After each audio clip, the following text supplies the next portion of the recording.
ഏറ്റവും അധികം ആൾക്കാർ ഓഫ്ലൈനായിട്ട് എക്സാം എഴുതുന്ന നീറ്റ് എക്സാമിൽ 720 മാർക്ക് നേടി ഓൾ ഇന്ത്യ ലെവലിൽ 147ാമത്തെ റാങ്ക് നേടിയ എബി ജോസ് എന്നുള്ള മിടുക്കനായുള്ള സ്റ്റുഡൻ്റാണ് നമ്മുടെ കൂടെയുള്ളത്.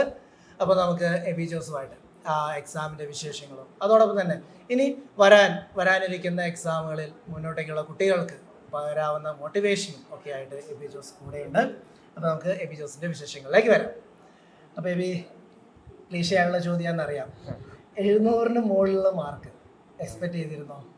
700 അവിടെ എക്സാം മോഡൽസ് ഒക്കെ എഴുതിയിരുന്നപ്പോൾ ഒരു 690 680 റേഞ്ച് എക്സ്പെക്ട് ചെയ്തിരുന്നു. പിന്നെ എക്സാം കഴിഞ്ഞപ്പോൾ എന്തായാലും ഒരു കോൺഫിഡൻസ് ഉണ്ടായിരുന്നു, അത് 705 710 ഒക്കെ കിട്ടുന്നു. പിന്നെ ആൻസർ കീ നോക്കിയപ്പോൾ ബ്രില്യൻ്റ് ആൻസർ കീ നോക്കിയപ്പോൾ 715 ആയിരുന്നു. പക്ഷേ കീ വന്നപ്പോൾ 710 പിന്നെ വീണ്ടും അവസാനം ബ്രില്യൻ്റ് പറഞ്ഞ അതേ ആൻസർ തന്നെ വന്ന് അവസാനം 715 ചുരുക്കം പറഞ്ഞാൽ ഇനീഷ്യലി ഞാൻ അത്രയ്ക്ക് എക്സ്പെക്ട് ചെയ്തിരുന്നില്ല. പക്ഷെ പിന്നീട് അവിടെ പഠിച്ച് മോഡലൊക്കെ എഴുതി ആ ഒരു ട്രാക്കിലേക്ക് വന്ന് എത്തി. നമ്മുടെ മോഡൽ എക്സാം ഒക്കെ നടന്നപ്പോൾ നമുക്ക് മാർക്ക് എന്ന് പറയുന്നത് ഒരു 650-ന് മുകളിൽ എപ്പോഴും മാർക്കുകളും കാര്യങ്ങളൊക്കെ ഉണ്ടായിരുന്നു. അപ്പോൾ ആ ഒരു മാർക്കിൽ നിന്നും 720 സ്കോറിലേക്ക് എത്തിച്ചേരാൻ വേണ്ടി നടത്തിയ പ്രയത്നങ്ങളൊക്കെ എന്തായിരുന്നു? പ്രയത്നം വെച്ചാൽ കൺസിസ്റ്റൻ്റ് ആയിട്ട് പഠിക്കുക. നമ്മളെപ്പോഴും ഒരു ഇത് വേണം. ബയോളജി ഒക്കെ ആണെങ്കിൽ ഇപ്പോൾ NCERT എപ്പോഴും ഫുൾ ടൈം ഫോളോ ചെയ്യണം. NCERT ആണ് ഏറ്റവും ഇമ്പോർട്ടൻറ്റ് ബുക്ക്. NCERT വിട്ട് വേറെ ഒന്നും പഠിക്കേണ്ട ആവശ്യമില്ല. NCERT മാത്രം എല്ലാ സബ്ജക്റ്റും അതെ. പക്ഷെ ഫിസിക്സ് ഒക്കെ NCERT ഭയങ്കര കോംപ്ലിക്കേറ്റ് ആയ പോലെ തോന്നും. അപ്പോൾ നമ്മൾ മറ്റേ ഗൈഡുകളോ അതുപോലെ ക്വസ്റ്റ്യൻസ് കൂടുതൽ, ഫിസിക്സ് എന്ന് വെച്ചാൽ കൂടുതൽ ക്വസ്റ്റ്യൻസ് ചെയ്യുക, ബയോളജി കൂടുതൽ NCERT റിവൈസ് ചെയ്യുക. പിന്നെ അവസാനമൊക്കെ ആകുമ്പോൾ പഠിക്കാൻ പിന്നെ അധികം നിന്നിട്ട് കാര്യമില്ല. കാരണം അറിയാത്ത എപ്പോഴും എല്ലാവർക്കും പഠിച്ചു തീരണം ഒരു നിർബന്ധമില്ല. അപ്പോൾ അവസാനം എത്തുമ്പോൾ പഠിക്കൽ ഒഴിവാക്കി റിവിഷൻ കൂട്ടുക, ഉള്ള മാർക്ക് നമ്മൾ സെക്യൂർ ആക്കാൻ ശ്രമിക്കുക. അപ്പോൾ അവസാനത്തേക്ക് ഫുള്ള് റിവിഷനായി ഒരു കോൺഫിഡൻസോട് കൂടി പോയിട്ട് എക്സാം എഴുതാൻ ശ്രമിക്കുക. അപ്പോൾ കഴിഞ്ഞ ഒരു വർഷം നമ്മുടെ ബ്രില്യൻറ്റിൽ ചെലവഴിച്ചപ്പോൾ ബ്രില്യൻറ്റിൻ്റെ ആ ഒരു സിസ്റ്റം എത്രമാത്രം നമ്മുടെ ഈ ഒരു നേട്ടത്തിന് ഹെൽപ്പ് ചെയ്തിട്ടുണ്ട്? ബ്രില്യൻറ്റിൻ്റെ സിസ്റ്റം വളരെ അടിപൊളിയായിരുന്നു. അന്നേരത്തും കുട്ടികൾ അവരവരുടെ രീതിയിൽ പഠിക്കാൻ സഹായിക്കും. അപ്പോൾ ഓരോരുത്തർക്കും ഓരോ രീതി ഉണ്ടാവും പഠിക്കാൻ. അപ്പോൾ ആ രീതി എങ്ങനെയാണോ അതേപോലെ തന്നെ നമ്മൾ പഠിച്ച് നമ്മുടെ മാർക്കിക്ക് എത്താൻ പറ്റും.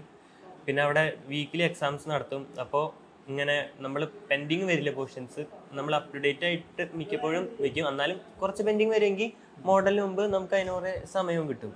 പിന്നെ അവിടെ ക്ലാസ് ടീച്ചർ ഉണ്ടായിരുന്നു, എൻ്റെ മിസ് ക്ലാസ് ടീച്ചർ. മിസ് ഭയങ്കര സപ്പോർട്ടീവ് ആയിരുന്നു, എല്ലാം ഹെൽപ്പും ചെയ്യും, എല്ലാത്തിനും കൂടെ ഉണ്ടായിരുന്നു.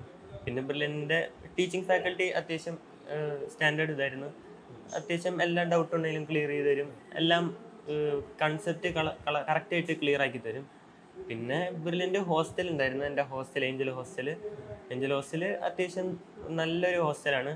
മീൻസ് പഠിക്കാൻ എല്ലാവരും ഒരേ നമ്മുടെ മൈൻഡ് വരുമ്പോൾ നമുക്ക് ഒരു കോമ്പറ്റീഷൻ, കൂടെയുള്ള എല്ലാവരും കൂടുതൽ നേരം നമ്മൾ വർത്താനം പറയും. ഹോസ്റ്റലാണല്ലോ എന്തായാലും, അപ്പോൾ കൂടുതൽ നേരം വർത്താനം പറയുമ്പോൾ എല്ലാവർക്കും സ്വയം തോന്നും, കാരണം നമ്മൾ തന്നെയാണല്ലോ അവിടെ വന്നിരിക്കുന്നത്, അത് വേറെ ആരുടെയും നമ്മുടെ ഉപയോഗത്തിനാണല്ലോ. അപ്പോൾ അവർ തന്നെ കൂട്ടുകാർ തന്നെ നമ്മുടെ തന്നെ തോന്നും പഠിക്കണം. അതാണ് സ്വയം കൺട്രോളിലാണ് എല്ലാവരും.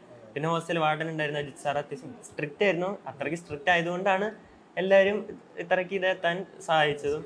അജിത് സാർ പിന്നെ അലൻ സാർ ഉണ്ടായിരുന്നു വാർഡൻ. ഇവർ രണ്ടുപേരും വളരെ നന്ദി പറയുന്നു. ബാക്കി ഹോസ്റ്റലിലത്തെ പിള്ളേരും ഒരു ഇതായതുകൊണ്ട് അവരോട് നന്ദി പറയുന്നു. 10th വരെയൊക്കെ പഠിച്ചതൊക്കെ എവിടെയായിരുന്നു? 10th ഞാൻ ഇവിടെ 10th 12th ഞാൻ ഇവിടെ അടുത്തുള്ള സ്കൂളിലായിരുന്നു. അപ്പോൾ അവിടെ തന്നെ ഞാൻ LKG തൊട്ട് ഒരേ സ്കൂളിലായിരുന്നു പഠിച്ചിരുന്നത്. അപ്പോൾ 12th വരെ ഒരു ഇതിൽ പഠിച്ചു, വലിയ കുഴപ്പമില്ലാണ്ടൊരു ഇതിൽ പഠിച്ചിരുന്നു.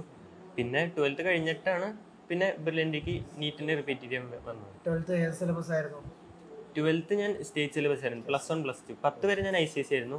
+1 +2 സ്റ്റേറ്റ് സിലബസ് ആയിരുന്നു. സ്റ്റേറ്റ് സിലബസിൽ വലിയ NCERT തന്നെയാണ് ഫോളോ ചെയ്യണത്. അതുകൊണ്ട് വലിയ ബുദ്ധിമുട്ട് തോന്നില്ല. നീറ്റിക്ക് ചാടുമ്പോൾ കുഴപ്പമില്ലാണ്ട് പോകാൻ പറ്റും.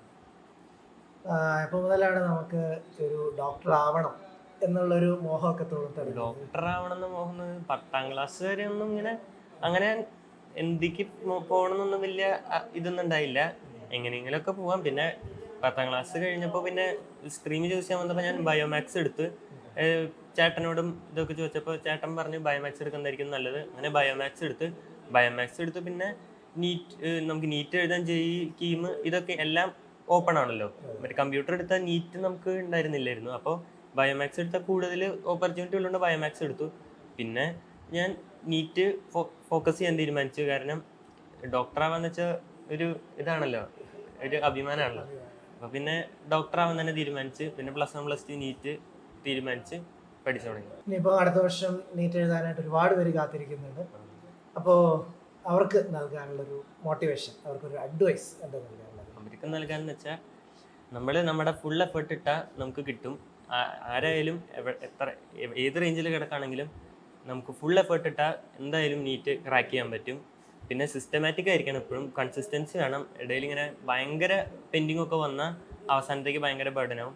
അപ്പോൾ നമ്മൾ കൺസിസ്റ്റൻ്റ് ആയിട്ട് മെയിൻറ്റെയിൻ ചെയ്യുക. പിന്നെ കൂടുതൽ സ്ട്രെസ് കൊടുക്കാണ്ടിരിക്കുക. സ്ട്രെസ് പഠിക്കണതിൽ കൂടുതൽ സ്ട്രെസ് കൊടുക്കുന്നവർ എക്സാമിലും മാർക്ക് കുറയുക ചെയ്യുക. അല്ലാണ്ട് നമ്മൾ കൂടുതൽ നേരം പഠിച്ചുകൊണ്ട് എപ്പോഴും കൂടുതൽ മാർക്ക് കിട്ടണമെന്നില്ല. കൂടുതൽ മനസ്സിലാക്കിയാലാണ് കൂടുതൽ മാർക്ക് കിട്ടാൻ ചാൻസ്. പിന്നെ ഉറക്കം ഭയങ്കര ഇമ്പോർട്ടൻ്റ് ആണ്. മുടക്കൂസൊക്കെ ആണെങ്കിൽ ഇത്തിരി കൂടുതൽ ഉറങ്ങുക. അപ്പോൾ 8-10 മണിക്കൂർ ഉറങ്ങിയാലും കുഴപ്പമൊന്നുമില്ല. മുടക്കൂസൊക്കെ അങ്ങനെ ഉറങ്ങാം. ബാക്കി ദിവസം ഒരു 7-6 മണിക്കൂറൊക്കെ എന്തായാലും ഉറങ്ങിയേ പറ്റൂ. പിന്നെ ഒരു സിസ്റ്റമാറ്റിക് ആയിട്ട് ഒരു ഡെയിലി ഇതിൽ പോയാൽ എന്തായാലും നീറ്റ് ക്രാക്ക് ചെയ്യാൻ പറ്റും. ഏത് ക്യാമ്പസിൽ പഠിക്കണമെന്ന് ആഗ്രഹം? നമ്മുടെ ഒരു ഡ്രീം ആയിട്ട് നിൽക്കുന്ന ഏത് ക്യാമ്പസിലേക്ക് പോകണം?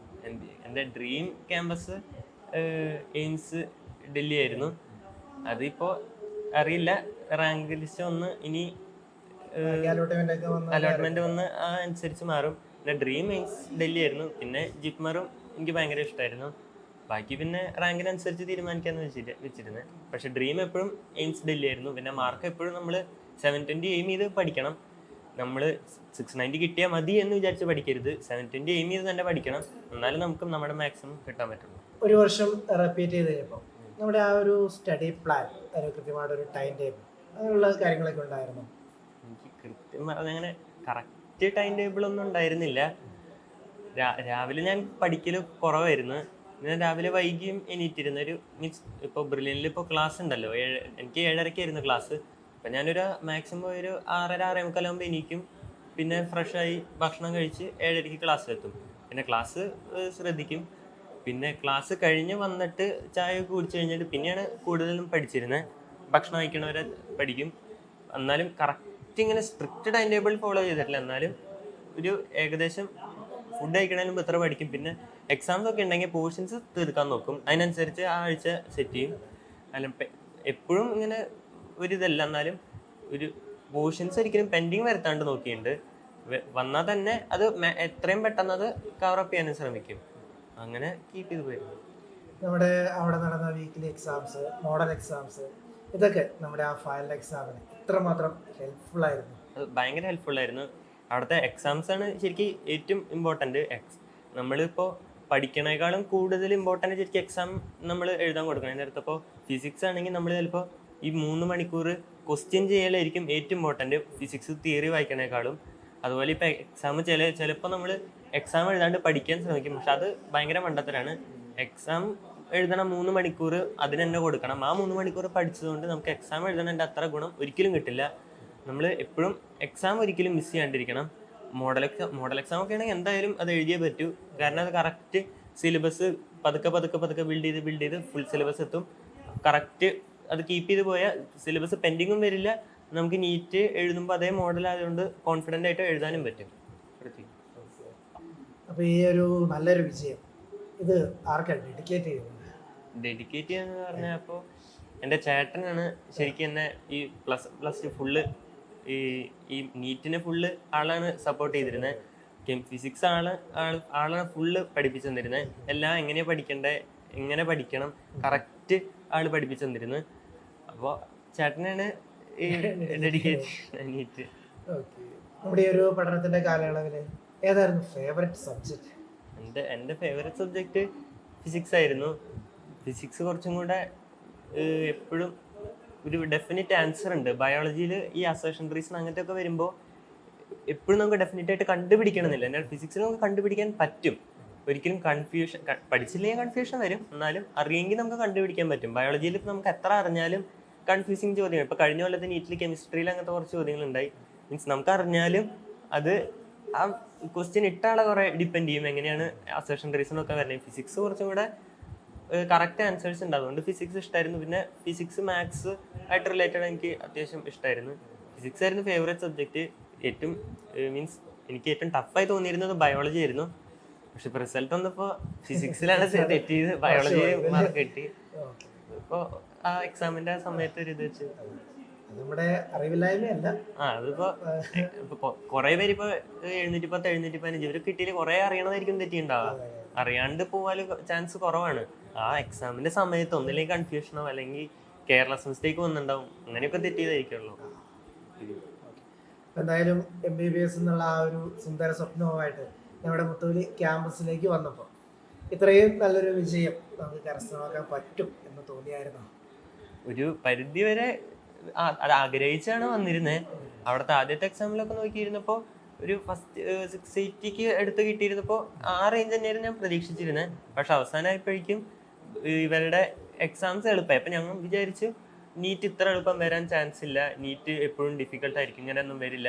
പക്ഷെ കറക്റ്റ് ബ്രില്യൻ്റ് അതേ എക്സാം പാറ്റേൺ തന്നെ നീറ്റ് വന്നു, അതേ ഡിഫിക്കൽട്ടി ലെവൽ വന്ന് ഹൈ മാർക്ക് സ്കോർ ചെയ്യാൻ പറ്റി.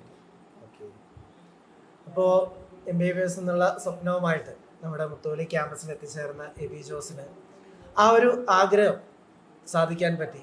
അതിൻ്റെ ഒരു കാരണം എന്ന് പറയുന്നത് ആ ഒരു ലക്ഷ്യത്തിലേക്ക് എത്തിച്ചേരണം എന്നുള്ള അടങ്ങാത്ത ആഗ്രഹവും ആ ആഗ്രഹത്തിന് വേണ്ടിയുള്ള അതികഠിനമായുള്ള പ്രയത്നവുമാണ്. അപ്പോൾ ഇത് രണ്ടും കൂടി ചേർന്നിട്ടുള്ള ഒരു സക്സസ് ആയിട്ടുള്ള ആളാണ് ഈ മുന്നിലിരിക്കുന്നത്. അപ്പോൾ എബി ജോസ് ഇനി മുന്നോട്ടേക്ക് വരുന്ന എല്ലാ കുട്ടികൾക്കും ഒരു മാതൃക തന്നെയായിരിക്കും. പരിശ്രമിച്ചാൽ നമുക്ക് നടക്കാത്തതായിട്ടൊന്നുമില്ല എന്ന് തെളിയിക്കുന്ന വാക്കുകളാണ് നമുക്ക് എബി ജോസിന് കിട്ടിയിരിക്കുന്നത്. അപ്പോൾ എബി ജോസ് ബാക്കിയുള്ള എല്ലാ കുട്ടികൾക്കും നല്ലൊരു പ്രേരണയായി തീരട്ടെ എന്ന് ആശംസിക്കുന്നു.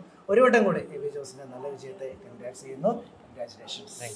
എൻട്രൻസ് സംബന്ധമായ വാർത്തകളും അപ്ഡേഷനുകളും ഏറ്റവും വേഗം ആധികാരികമായി അറിയാൻ ബ്രില്യൻറ്റ് സ്റ്റഡി സെന്റർ പാല യൂട്യൂബ് ചാനൽ സബ്സ്ക്രൈബ് ചെയ്യുക, ബെൽ ഐക്കൺ അമർത്തുക. ഈ വീഡിയോ മറ്റ് സുഹൃത്തുക്കളിലേക്കും ഷെയർ ചെയ്ത് നൽകുക.